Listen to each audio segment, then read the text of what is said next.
Jersey, our winter weather advisories continue throughout the night here and into Sunday. We are looking for Ocean County to be in it through 1 p.m., all others through 7 a.m. Now, when I looked at the forecast this morning, there were two things that came to mind. One, it does look like most of Cape May County and everywhere east of the Parkway in Atlantic County stays as rain. Cape May bubble is holding pretty strong.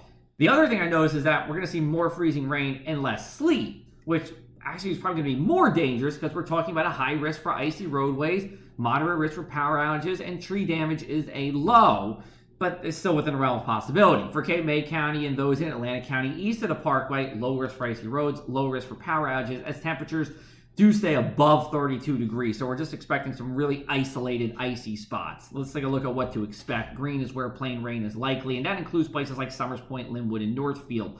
Everywhere else in that pink, that's a good part of our area. Brief sleet, the freezing rain. I think sleet can hang on in eastern Ocean County, east of the Parkway, and as you make your way over towards Philadelphia. But even there, we're not expecting a lot of sleet. Let's take a look at our future radar for you. Pinks is where we're seeing the freezing rain. That includes Galloway, Estelle Manor, Morris River Township. Getting into down township. Purples is where we see sleet. Hamilton, Barnegat Light, over to Stafford. Greens is where we're plain rain. Notice by 6 o'clock, we're freezing rain or rain. There's no real sleet to talk about. And as we go to 9 o'clock, I want to zoom out because I want to tell you that this isn't a long-lasting, steady precipitation. By 9 o'clock, it's becoming pretty pretty scattered. And where it is scattered, we're talking about freezing rain instead of plain rain. And that continues into the overnight hours here. And by 3 o'clock, I think we're dry everywhere. But again, icing areas will continue. So here's a look at what to expect. Spotty areas of ice for those areas in green. Otherwise, it's plain rain.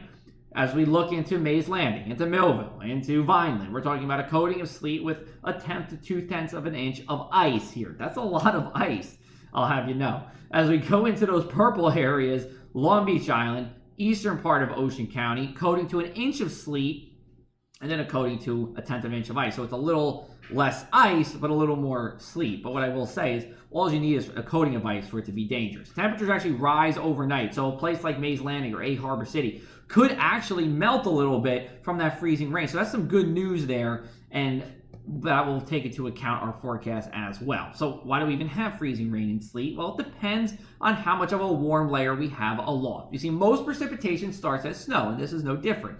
But once we get to an above 32 degree layer, it melts back into rain. Now, if that layer is pretty thin, well, it has enough time to freeze back up before it hits the surface, forming sleet. When that layer is pretty thick, there's not enough time for it to freeze back up into sleet. Rather, if the ground is below 32, well, you'll get your freezing rain here. It's only a matter of what the ground temperature is for freezing rain. So if temperatures are below 32 at the ground level, it's freezing rain. If it's 33, 34, it is just plain rain here. Let's take a look at our ground temperatures and our temperatures aloft to show you more what we're talking about. This is our forecast for 4 o'clock on Saturday. Notice Hamilton, 28 degrees Fahrenheit. Now, as we go aloft to the 850 millibar layer, it's about 5,000 feet high. It's 4 degrees Celsius. That's about 40 degrees. So again, it's warmer aloft than it is at the surface. Let's take you into Sunday here. I am icy spots well inland. It's a dry day, but we're looking for some shore showers at night as the system just clips the area. I don't think it's a big deal. I think if you're in Millville, I think if you're in Mays Landing, you're dry, but there will be some showers to contend with. I'll keep you updated on social media as well as our website throughout the afternoon and evening, and you can subscribe to my newsletter at thepressiveac.com/weather.